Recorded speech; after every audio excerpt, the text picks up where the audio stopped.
Hoofstuk 22, chapter 22, sniffle gids. Sniffle is like when you smell something, and gids is obviously guide, and then page 75.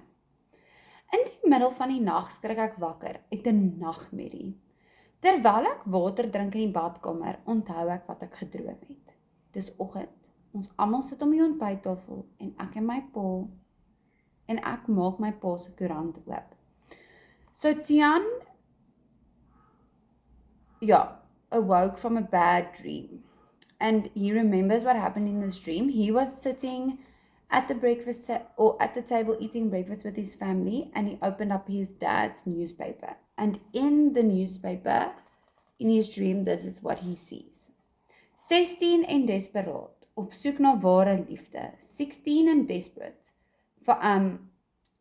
wanting true love. Ek hou van musiek, fliek, diere en lekker geselskap. I like music, movies, animals and good conversation. Meisies tussen 15 en 25 wat ongeveer soos Katy Perry lyk. Girls who are 15 to 25 years old and that look like Katy Perry.